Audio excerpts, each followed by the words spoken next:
Hello, everyone. We are here to conduct this post-mortem. No, I am here to talk about Katy Perry's sixth studio album, 143. This is going to be a very honest video, and I'm going to try and be fair because, I do feel like there has been a little bit of a bandwagon, with the discourse around this project and Katy in the stage of her career and her choices. But I also cannot ignore the elephant in the room that is probably most glaring, which is the, inclusion of a certain producer on this project. We will be talking about that. There is actually potentially some new information. That's why I'm almost glad I waited to film this review. Procrastination paying off. Because potentially this actually not being at all her decision to work with he who must not be named. We all know who we're talking about here. Dr. Lucas Gottwald, persona non grata. I think we can all agree, rightfully so labeled.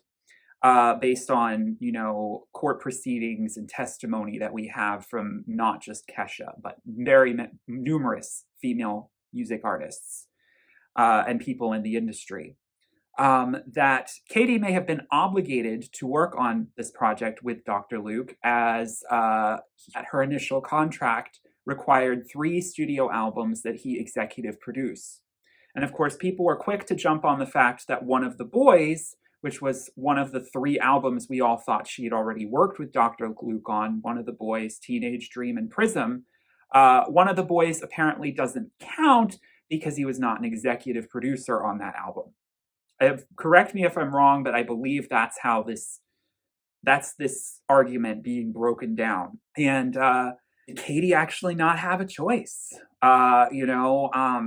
Was the risk of what she would suffer from breach of contract worth it? I mean, Katy Perry is such a mega superstar that one has to wonder that if she were to break the contract, especially given the circumstances over, the public image of Dr. Luke and her public image, you would think that some sort of agreement would be brought together so that, to avoid a lawsuit on either side, a settlement would be agreed upon, that Katy would be freed to not have to work with him if she didn't want to.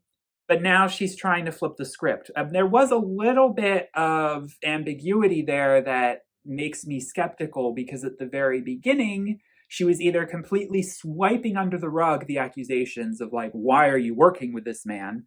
As, something not worth entertaining as a question, which I think is quite questionable of her as a response, to almost trying to scapegoat any of these critiques as Katy saying, I'm a woman and I make my own choices and this album is about feminism, or more specifically, my lead single, which, was not a great introduction to this project. And we will get through the whole story here. This album, it's a crash course in career nosediving. I mean, it's really something. It's really something to behold, I will say. Although, to be honest with you, I'm not entirely surprised. I am a little surprised about the Dr. Luke and how it didn't seem to, the criticism around that just didn't at all seem to be something she cared about. It wasn't even like she was giving herself a defense. I mean, she just was like ignoring it. And then sort of, like I said, kind of pink washing everything to be about like, this album is about, especially Woman's World, the lead single, about female liberation and feminism. So, all these male critics who are blah, blah, blah, blah, blah. And it's that's not helpful because, it's contrary to the message of her record to be working with a known abuser of women. And so, it's a very, it's a mess. It's a mess. It's a mess. It's kind of inexcusable. If you shut down the video after hearing me say, but I'm still going to give this album a chance, I totally understand why you'd be frustrated with that. I think there were a lot of people who just wouldn't even really listen to the project because they were so reviled by the fact that she was working with this man. And not just on one song, not just on Woman's World, But on basically 10 out of the 11 songs on this project does he have some sort of producer credit. There is only one song on the standard edition that does not feature him, that has Stargate instead on its own. And thankfully, it's the one song that also features her child having vocals, which makes me feel a little better about that, about Daisy being included on this project. Her daughter, Daisy Bloom, in the song Wonder. But it's really like, come on, girl. Like, I thought Dr. Luke might be on one or two songs, but he's on this much of the record. I saw one person, and I think they were trolling. But to be fair, they made some good points. You know, perhaps we could look at it in a different way and say that Katy Perry is taking one for the team in giving Dr. Luke, because this is a Katy Perry project, but Dr. Luke, especially given the controversy, has his name so much enmeshed in this project, more so than I think a lot of other producers. You know, we're starting to see producers be a lot more talked about when albums are released by like a pop singer than they used to be. But, you know, like especially Jack Antonoff, for example, with Taylor Swift. But, you know, Dr. Luke has just dominated the discourse around this project, that because this album is doing so poorly, particularly critically, but also on the charts, I believe it actually debuted at number 6 albums chart, which is not great for Katy Perry. This is someone who was a number 1 artist, like without question in the past, and now she can't even crack the top 5 on Billboard. Like this is you know, and it's not like she had that much competition. You know, that week. It's kind of a big downfall. It's a big downfall. But maybe Katy Perry did this as a way of punishing Dr. Luke. She sacrificed her career so that Dr. Luke could see just how much the public hated him and will reject critically and commercially anything that he is so publicly involved with.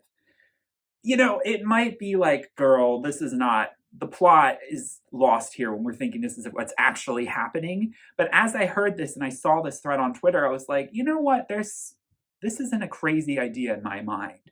I don't think, unfortunately, this is what Katy was doing. I don't think this was the underlying master plan. I want to believe that Katy was obligated, because I want to believe that Katy does genuinely care about the optics surrounding Dr. Luke. And, you know, there's a whole discourse and conversation to be had about, you know, the legality and the litigation that went down in court between, you know, Dr. Luke. You know, technically he was not confirmed to have done these things to Kesha, but he was also not necessarily confirmed to have not done them. There was a trial many years ago. Actually, maybe it was more recent than that. And it didn't really lead to any justice for anyone. It was really frustrating how that trial, I think, but basically it didn't lead to any clear vindication, and definitely any clear, you know, backing, because there are people out there who are saying, Dr. Luke, that Kesha made all this up, that all these female artists are trying to, and I'm, you know, it's sad, but there will be defenders, you know, of people who, where there's smoke, there's fire. That's all I'm going to say. Where there's smoke, there's fire. Even if one story might have been a tad exaggerated or misremembered, that does not negate the fact that something went down. And if there are this many people in the industry coming out against him, you know that there's something wrong. This guy is a predator. This guy should be in jail. This guy is a sex offender. So I definitely am not here for the Dr. Luke defenders, but am I going to be a little bit of a Katy Perry defender in this video? I hate to break it to you, but I might be. I'm trying to give her the benefit of the doubt. I really want to genuinely believe that, you know, Katy is not completely trying to take sides so ardently against, you know, all of these female artists who have called out Dr. Luke by working with him like it's a political statement. There's a huge trend right now, I think, of a lot of TikTok Gen Z-esque people trying to cancel every musician for having supposedly some tie to a right-wing political party, or accusing them of being Republicans with very dubious evidence. Um, Katy Perry's been slandered for that for quite some time. I think the debacle around the 2020 election for mayoral candidate in Los Angeles really stained her because she actually was voting for a Democrat, but she was voting for a centrist Democrat against a progressive. And so a lot of Stan Twitter, or non-Katy stands, but stands of other musicians, let's just say, started to label Katy Perry as a Republican. Um, I don't know. Again, these are young people who might not remember 2016, but I actually saw Katy Perry, promote Hillary Clinton just days before the 2016 election at the Mann Music Center in Philadelphia. I was there with my family. It wasn't necessarily my choice to go, but my parents wanted to go. It was free if you could get in. We gave it a shot, so we went. And I remember how devastated Katy was when Hillary lost. I mean, this is a blue-blooded Democrat, people, okay? Not everyone is going to be, outspokenly saying the most leftist things on social media, particularly these mega huge pop stars who have such a huge following. They're not going to take extreme sides on things. We have to be aware of that. But people trying to label Katy as a Republican, I just think is ridiculous. She clearly is not. So I don't think that that's helping. And now there's the Dr. Luke controversy. People are trying to make the connection that she's associated as a Republican because she doesn't care about women who come up against abusers. Because, if you look at the Republicans and people who support the Republicans, there's a lot of men in that institution who are abusers and women who defend them and against their own interests, but they don't see it that way. And so people are using that narrative. It's just another reason that, I don't know. I'm just spelling it out. I think Katy is getting attacked for a lot of things that have nothing to do with the music. And in the reviews, it's very clear.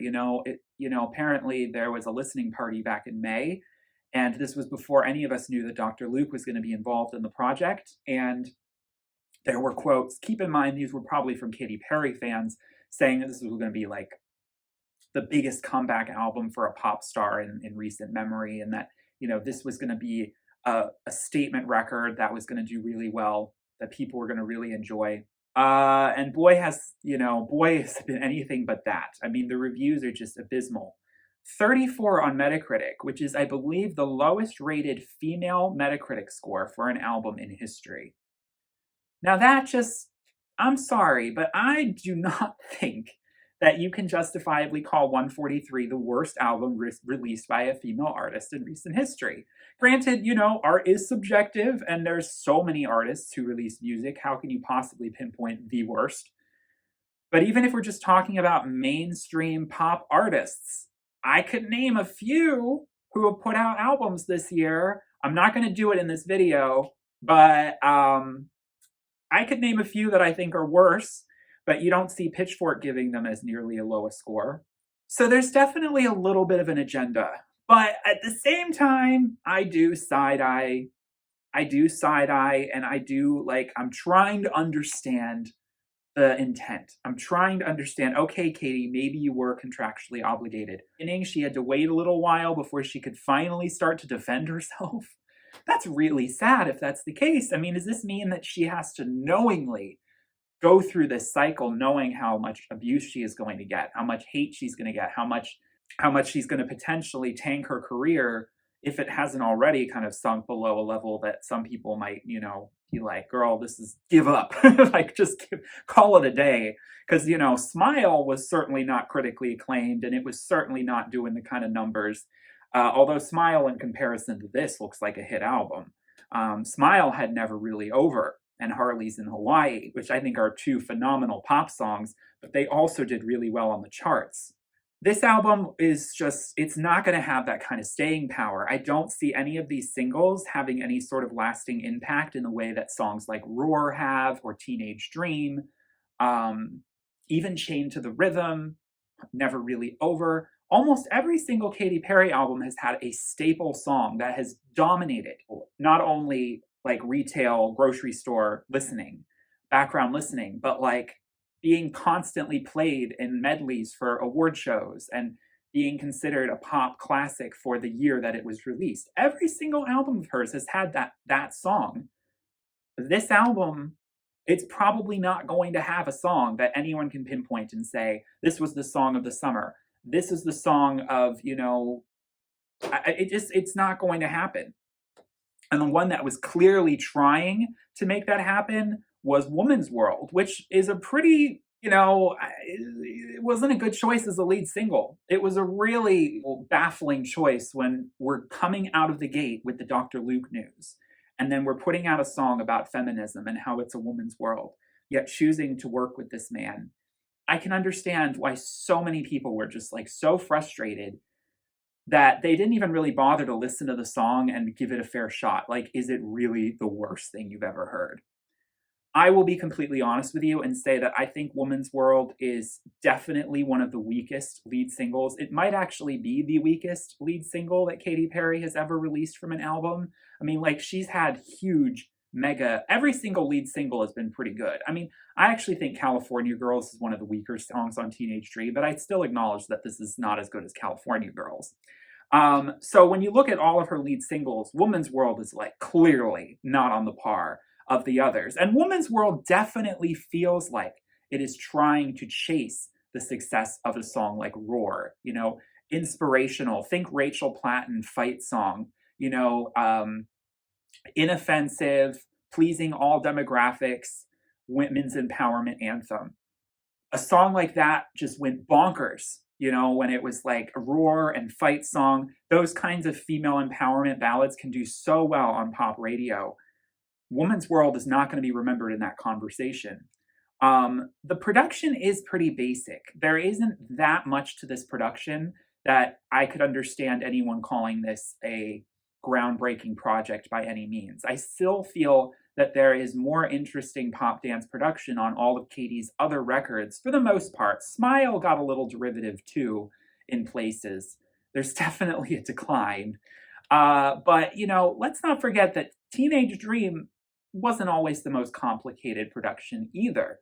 In fact, some of Stargate's production on that record, I'm not even the biggest fan of, but the choruses are so iconic that, we can't deny them.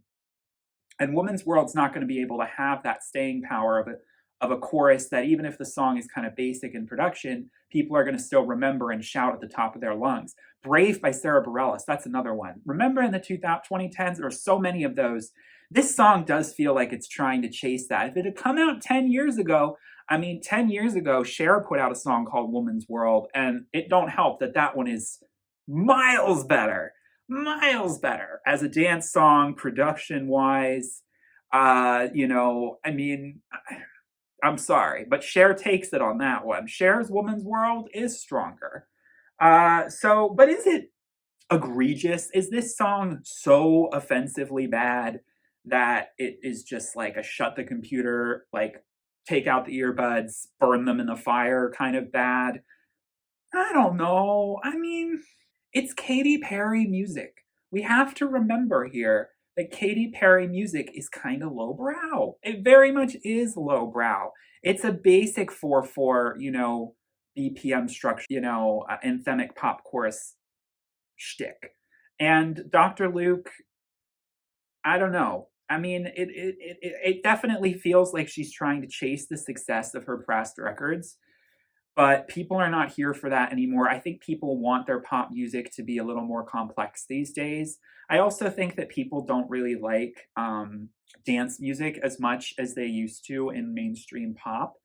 Unfortunately, I think that, because we see like artists, I think even I should have reviewed Radical Optimism by Dua Lipa.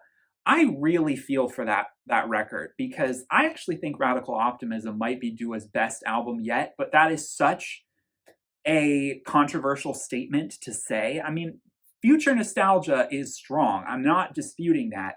But I kind of love the Eurodance feel of Radical Optimism, but that's just in the States in particular, not a genre of music that has any real sustainability on radio these days.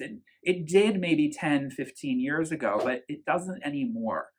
Now, there are definitely some songs that want to lean more into the hip hop trap side of things. You know, Gimme Gimme, Gorgeous, those have more of a hip hop leaning tint. I'm His, He's Mine, which I think is definitely the strongest of the three more urban tracks on the record. I actually think that that song is low key a bop featuring Doechii. I just got to be real with y'all. I can't get that hook out of my head. That Gypsy Woman, that Crystal Waters sample is just so clear and crisp. It's such a great wave to ride the beat to.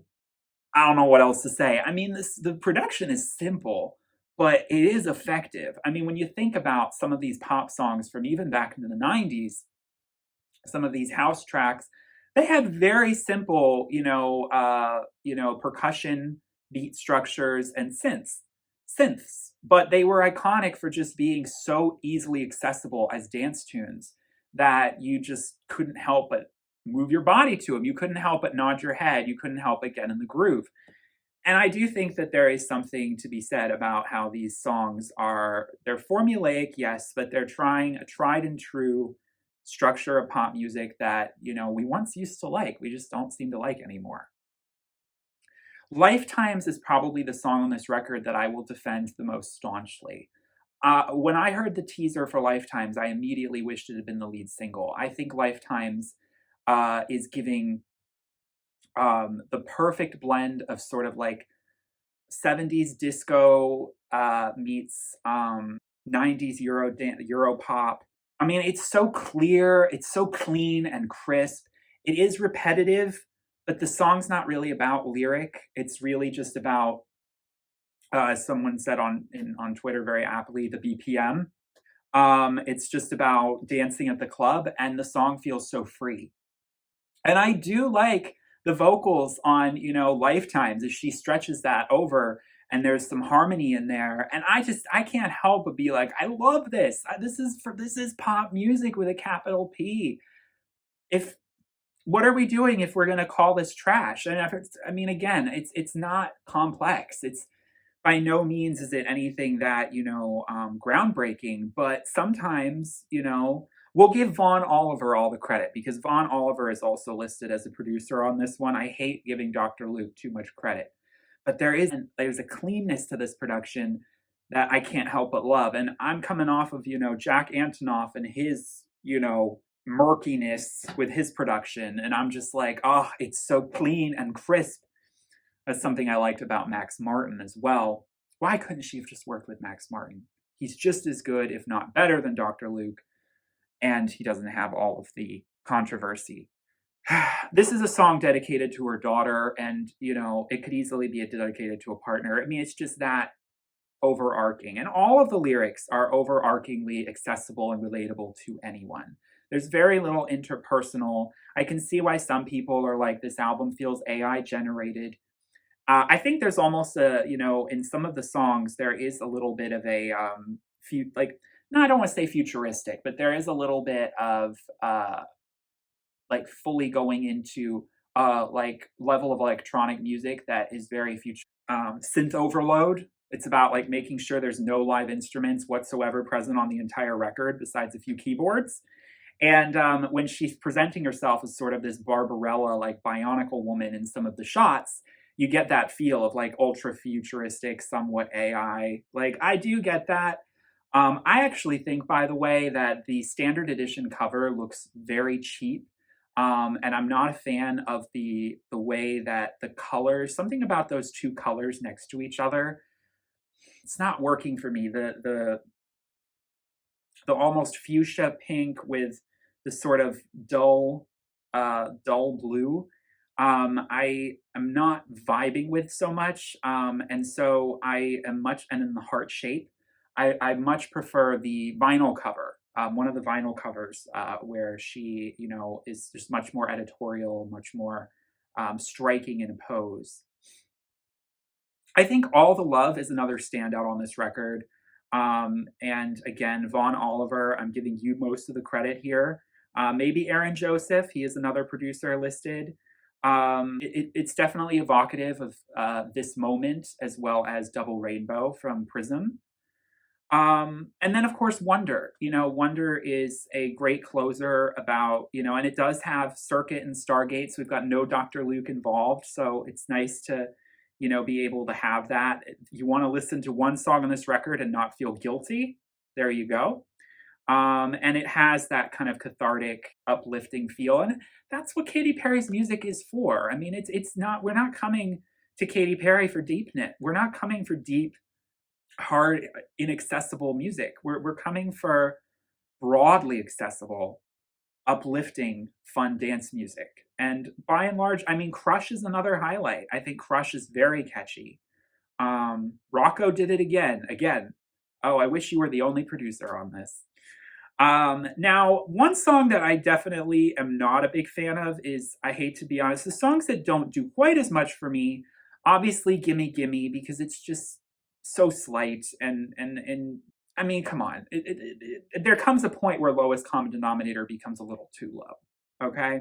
And then I will say Artificial, I want more from. I think this is an example of a song that needed someone like Skrillex or something to get on it, because it needs production that is way more experimental.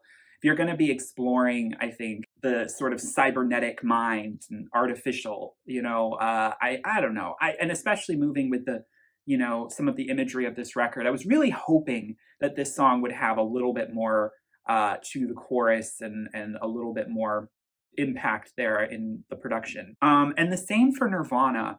These songs are, a little half baked, and at this point in the record, it's been kind of nonstop. There hasn't really been a slowdown, and I think you're starting to get a little bit like bogged down, and you do sort of feel like maybe it's time to leave the club, because this is like a little bit much. So I wanted a Legendary Lovers moment from Nirvana, but I don't think that the instrumental. Where is the Eastern instrumental? Where are the sitars? Where are the bells and whistles? Like where is the feel of the instrumentation, the drums? We need something like that if we're going to be evoking something Eastern, like Nirvana, the sentiment. I was let down. Those two songs just, I think, conceptually require more interesting production that Dr. Luke clearly is not capable of. I mean, I can't remember if Dr. Luke produced Legendary Lovers. Did he? But anyway, I'm not so into those tracks. But yeah, I don't know. I mean, it's a fine record. Is it her worst studio album? Maybe. But to be honest with you, Smile isn't that good of a studio record either. And I'm a little torn right now as to which is worse. I think that it's very clear that those are her bottom records. But the point is this actually as bad as everyone's saying it is? I I don't know. There are still enough songs on here that I will enjoy putting on, dancing to on occasion. I'm sorry. I don't know what to say. I'm a lover of pop music. I can't fight infectious pop music. I just can't. It's the lowest rated album of the 2020s decade, and the lowest rated album by a female artist in history on Metacritic. I believe that is the actual, Pitchfork gave a 4.5. And I'm sorry to do this, but I can't help but bring up Sabrina Carpenter. Sabrina Carpenter's album that just came out, I don't think is really much better than this. And I think that, yeah, would I give it a slightly higher score? Maybe. But I don't think the production on a bunch of songs on that record are at all instantaneous in the way they need to be for what Sabrina's trying to do if she wants to be this pop artist. I feel like only Espresso really gets it. I feel like the rest of the songs are trying too hard, and that's Jack Antonoff's fault. He's ruined a couple songs on that record for sure.